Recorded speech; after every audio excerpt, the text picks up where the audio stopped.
All right, welcome back everybody to another live online learning session. Thank you all for joining us. Today we are going to be looking at Media Composer advanced tips, slip and slide features specifically. And today we have with us Mary Ann. I'm gonna introduce her in a moment, but before we get there, I'm gonna go over a couple of points with all of you. So this webinar is being recorded. You should be able to view all of our past recordings at avid.com.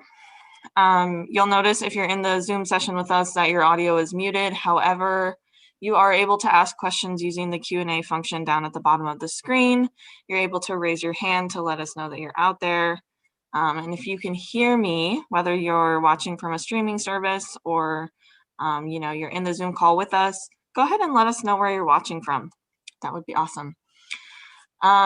So throughout the session, you're welcome to ask questions. I will make sure that those questions get to Mary Ann at the end of the session.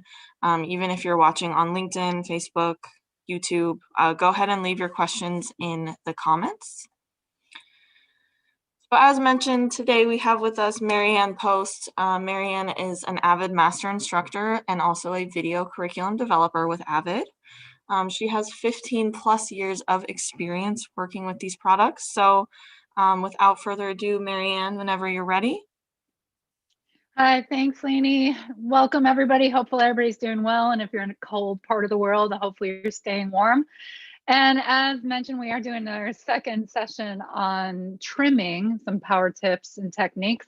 Today's focus is slip and slide. And definitely ask your questions. If I can't answer them at the end, this time tends to be a little short, I can add them to another session for sure. I'm already collecting some from the last session. So I'm going to jump right into it. I'm going to share my screen here. All right. So slipping and sliding, you may have used these features without knowing what they're called, or you may be actually performing these functions in a different way, or you're just looking for power tips for them. I've got all of those covered today. So I have a sequence here. We're going to be working with two types of sequences, programs that lets you use a lot of slip and slide. One's a narrative scene and another is a montage. So I'm just going to play the beginning of this narrative scene to give you a little bit of context. If you've taken these sessions before or any of our classes, you've probably seen this before. But for those of you who haven't, here's some context. I need to get into full screen. My shortcut wasn't working. So I just hit Shift Command F and it was beeping at me, but now I'm in. And Shift Control F on Windows, and let's just play this back a bit.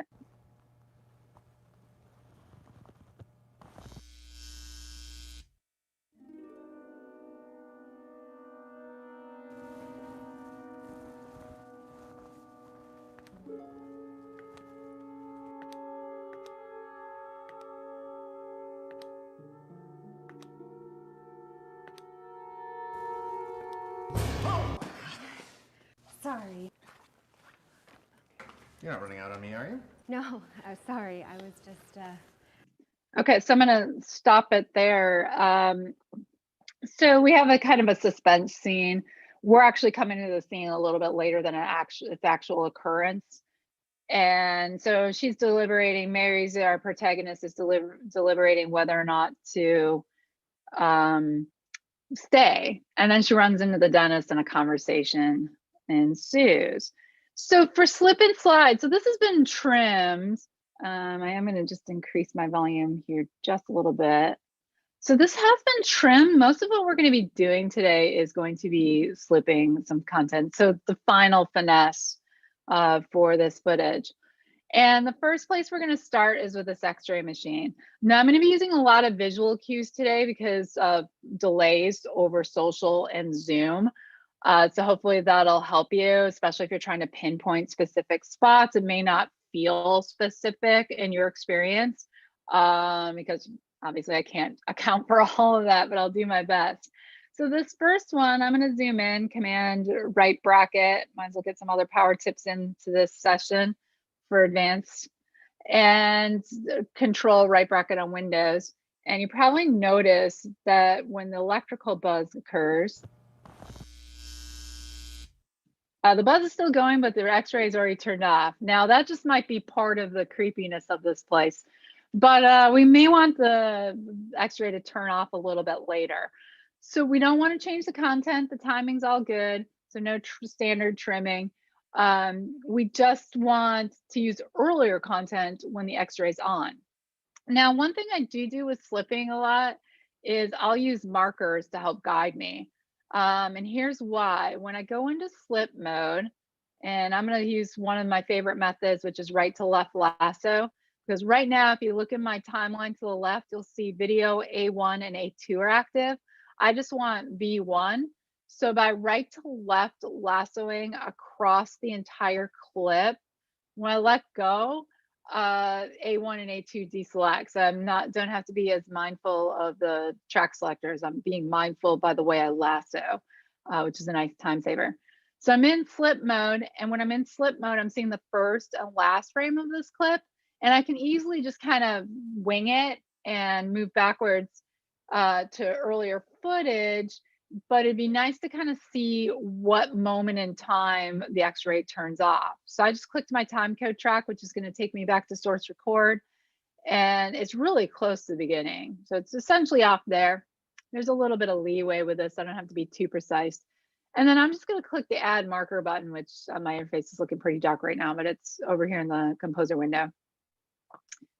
And I don't need to put a note or anything. I'm just using it as a quick reference. I have a red marker that's going to move when I slip. So if you've tried to slip before, it hasn't worked out great, adding markers is going to help you figure out if you're going the right way. It's usually not the shot selection that's the challenge. It's which way do I go that's the challenge.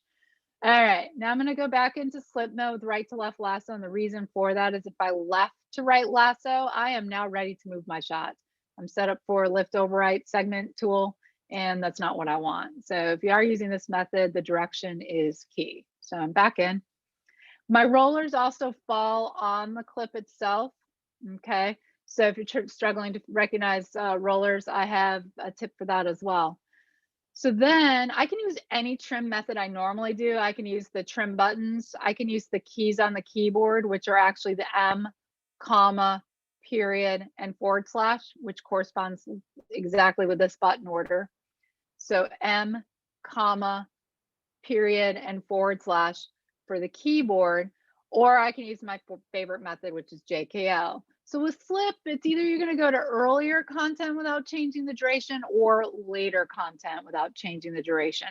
Well, we want to see more of the x-ray turned on.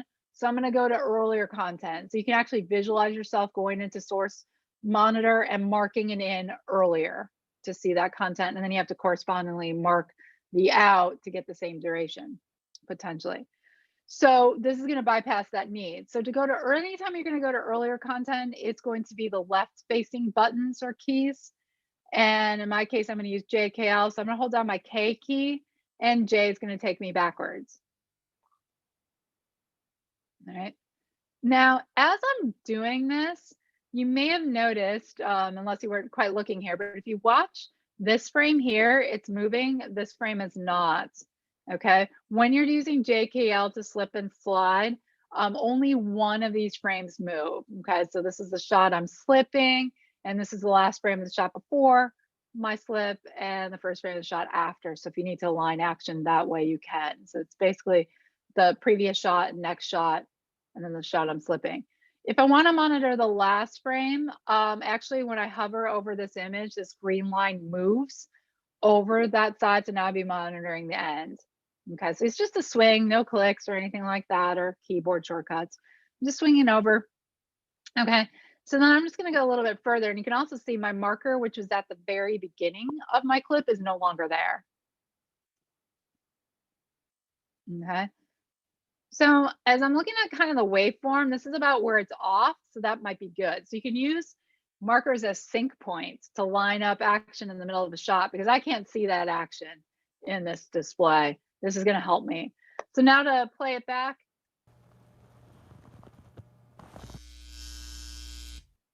Okay, pretty good. I actually just need to go just a little bit further Okay, so I just held down my K and my J again, because that gives me the slow motion trim. Or if I need to go in the opposite direction, I'm holding down K and tapping L. So what I love about this is I can quickly play back.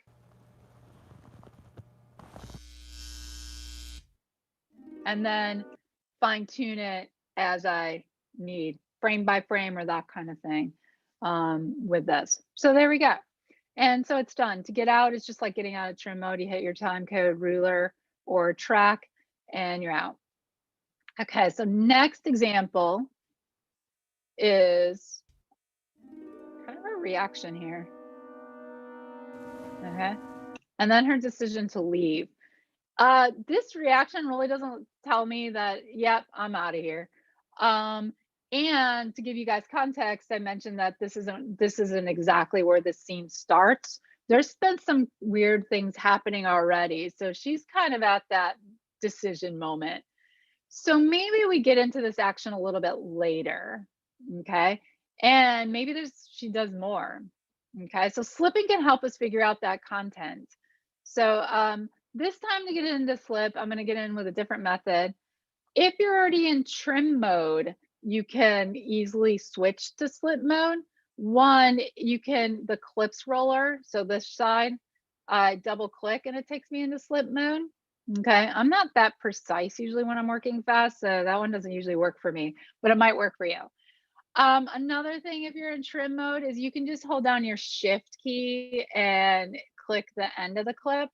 Now I'm in slip mode because the rollers go on the clip itself, which if you haven't used this a lot, you may not be confident that you did that. So the last way that you can confidently make sure you're in slip mode, right click your clip and choose select slip trim. Okay, so from within trim mode, you can do that too, and it'll set up your rollers for you, and then you can confidently know. Fastest way I really think is the right to left lasso, but we need to do what's going to get us through our project. Okay, so this time I want to go later. And one type of trim that I don't use very often that you may find helpful is, what if you just kind of want to mark an in at the spot where you want the shot to start? So like if you're in the source monitor, you can play back and then mark an in and it'll update. Only in this case, it'll reset the ins and outs, so we're at later footage. To do this, I'm going to play loop, and then when I play loop, it will auto adjust for me. Okay, and then the next pass, I'm going to mark it in now that I have context.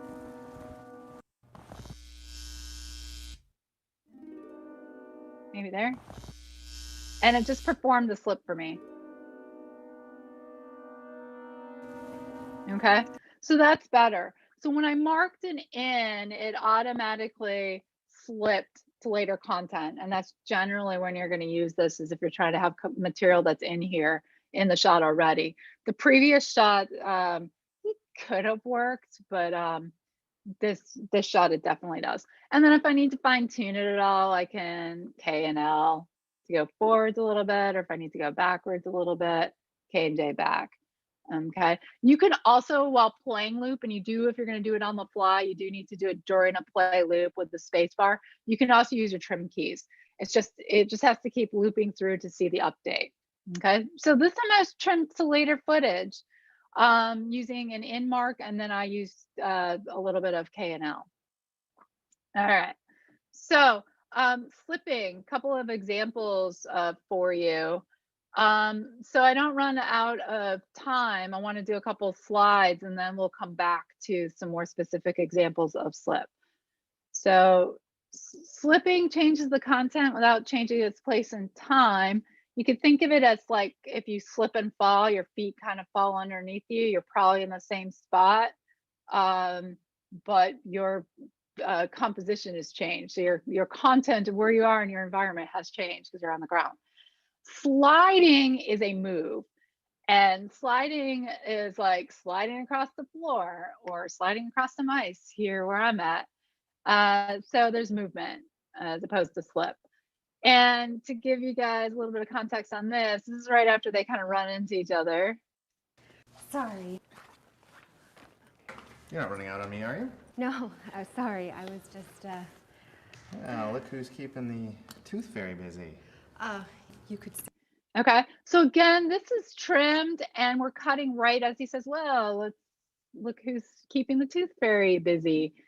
And we cut to the photo of her son. It feels a little early. And that. So I mean, it's accurate, but we can, improve the pacing of this better. Now this is a cutaway, kind of cutting between the two characters with an insert. So a lot of editors will put their inserts on a separate track. Which actually when you put it on a separate track allows you to move things around really easily with like the red arrow and that kind of thing. If I'm in, I just grabbed the red lift overwrite tool. If I'm in my narrative and I move this around, suddenly I've got gaps in my timeline. Or if you use the yellow extract splice, you're going to end up with flash frames. So that's not ideal. So yeah, you might be thinking, yep, that's why I put it on a separate track. I like to keep all my full screen video on one track because I usually have so many layers. That way I can quickly identify video story as V1 as much as possible, and then compositing on the higher tracks, and then audio and all that kind of thing on lower tracks. Okay. So it just keeps for a nice, simple, clean sequence when we have so many layers. So sliding is going to be the answer to this. I just want to slide this forwards a bit. And so in this case, I'm going to right to left lasso again, but I'm going to hold down Shift and Option. Shift Alt on Windows. Okay.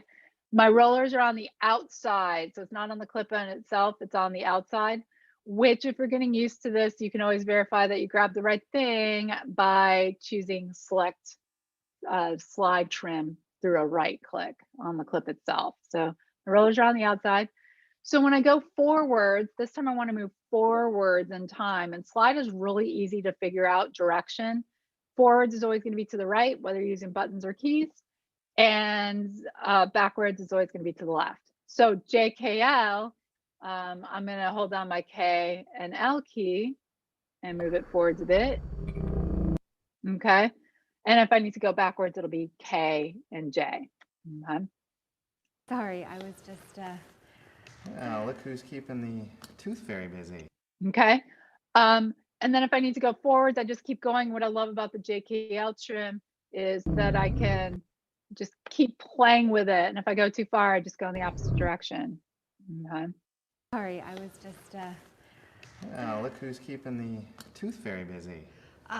You could say that. Okay. So you can really time those shots really easily, dynamically with JKL if you have it set up as a slide. So I'm going to get out of this one. My next example is a reaction shot where, so these guys, so he does convince her to go into the office. And now he's going to try to convince her and empathize with her about how dentistry can feel scary. Listen, Mary, I know coming to the dentist has got to be frightening. Okay.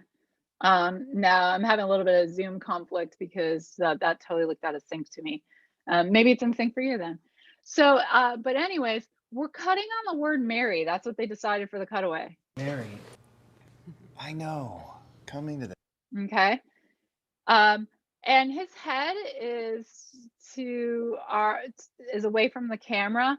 So it's okay if we have a little bit of words here because you're not going to see that. Now, if he was facing the camera, we would not want to be slipping or sliding this.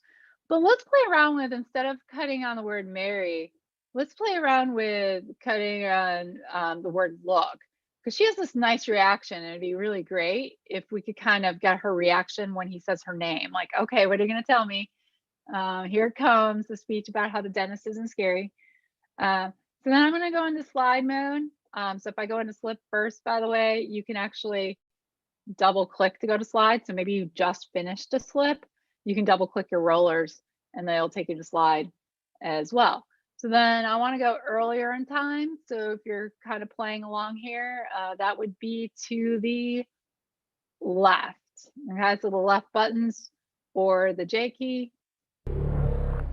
I'm using J and K, so it doesn't take off on me. And I just released my J key and then I released my K. Let's see.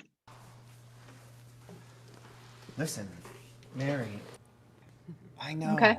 Coming to So that's going to work out pretty well with her reaction. So I'm going to just move forwards a little bit. So we kind of get her reaction maybe a little bit after he says her name. Listen, Mary, I know. Coming to the Okay. So there we go. So just tweaking that and taking advantage of the trim rollers. So slide is moving the clip, sliding across the ice or the floor in your socks. Slip is slipping and falling, but changing the content, which makes for a better sequence. So a couple more things I do want to show. I've done video and you can flip audio. And then I want to show a quick example with a montage, how to approach that. So this one at the end, they introduce this assistant and she's kind of quirky too. So let's just play that real fast. Speak for yourself. Oh, Sue, this is Mary. Mary, Sue. Okay. So she has this reaction that he laughs to, but the laugh feels really late. Okay. So it'd be nice to be able to flip the content, but we have synced video and audio here. The good news, that's not going to matter. It's the rule is, okay, avoid breaking sync, avoid breaking sync. But when he's not facing the camera with his laugh, we should be okay. And then I can flip the audio to create better pacing. It's tough at the last shot to get into slip mode. So what I'm going to do is I'm going to hold down my option key so that I can actually get into trim mode, because right now I can't. But if I hold down my option key, it allows you to get into trim mode from within a sequence. Okay, and I like that because now A2 is selected. I don't have to do a bunch of track selecting. And then I'm just going to shift click the end of the shot to get myself into slip. Now it did, because I have link selection on, it did turn on my video because it's like, okay, we're going to keep you in sync. So you'll want that off. And then I want to go forwards with this. So I'm going to hold down K and L. And now my laugh is moving backwards for me. I am out of sync, but because he's off camera. Mary, Sue.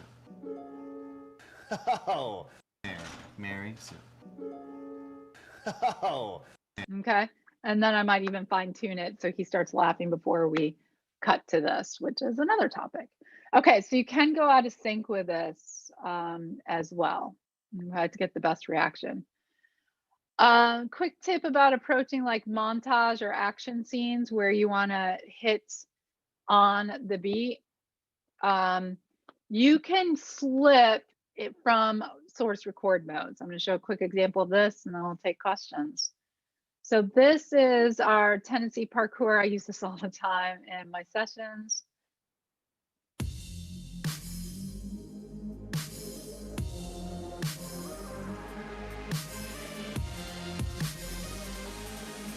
Okay, so lots of action. This has been set up because we want to draw attention to the action so that every cut actually hits on a beat, whether it sounded that way for you or not. This one did for me. This one's playing fine over Zoom. But I set up some markers because I want to line up action on beats. So I have a series of markers, which are probably hard to see right here in my timecode track. I could put them on my audio, but then my waveform might obscure them. So I put them in here, and it's basically just flagging spots where I want action in the middle of the shot to line up at that beat. Okay? And a lot of it's in the tricks. But we'll just go through a couple here. So the first one is his hand hits the railing. So it's just a nice little gesture if it just hits the beat, really setting that tone, that driving action. But it's earlier.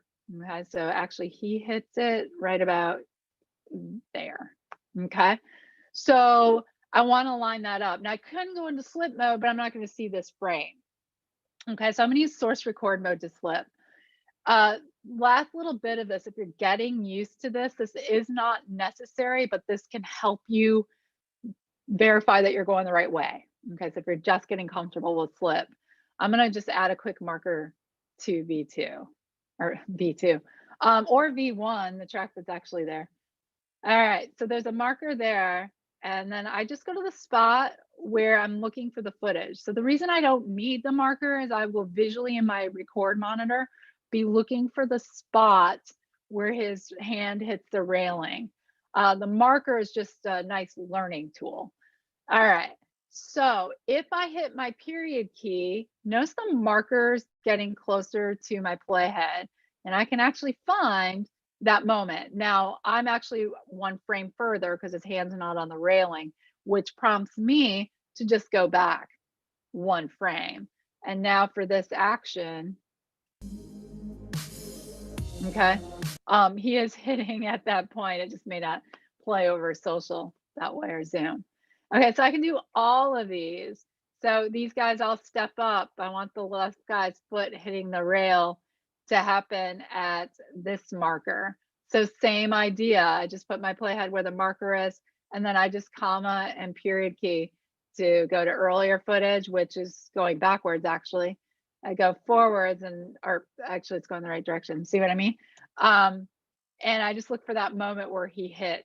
Okay, so I just need to go a few frames. Okay, so throughout this, anytime like hitting the ground from a trick or after a flip, that kind of thing, using source record mode and your trim keys on your keyboard, the M, comma, period, and / will allow you to slip. All right, so a couple different ways you might use slip and slide. And if we have any questions, I'll take those because I know I just went a couple minutes over. So I'm not seeing questions, but we can give it a couple seconds. Okay, all right. While we give it a couple seconds, I'll just want to point out at the end, I have actually an example for sliding, and sliding in the source record is not a thing. I could move this clip with my keyboard. So if I went to my red arrow, for example, basically I want the last shot to start here. So I could go to this shot and use my comma period to move it, but I am trimming the previous shot. It is overriding the previous shot. So you can do overrides. You just select it with your segment arrow and use your comma period. Of course, if I go in the opposite direction, I'm going to get a gap. So the better method for this, and I'm just doing a series of undos here, is actually to just go into slide mode. And so I'm just going to lasso into trim mode, and then I'm just going to right click and go to slide mode this time. And it did not know which mode to go into. Hold on a second. And I actually need to move this shot to move this one back. So I'll do a shift option, right to left lasso. And then there we go. Did we get a question? Yes. All right. So Joan asks, I have always fine-tuned my editing in trim mode. It used to be that the time code windows in the source and the record monitors would show so that I could use those numbers. It also would show outgoing and incoming frames moving at the same time. Why did this change? Do you know that answer? So all fine tuning in trim mode. I'm not quite sure. Like I do see my time codes of where I'm at. I see my trim counters. I'm not sure what she's asking actually. Okay. Can you read the Q&A? Can you see the questions in the Q&A? It might help if you read it. Okay. Let me just stop sharing a second. I've always fine-tuned my editing in trim mode, which is good.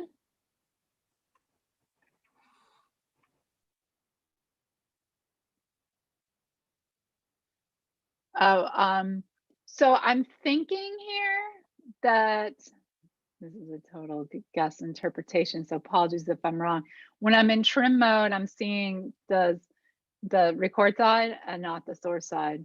I'm not sure. I actually always just look at this side. Mostly I'm focused on my counters and that kind of thing.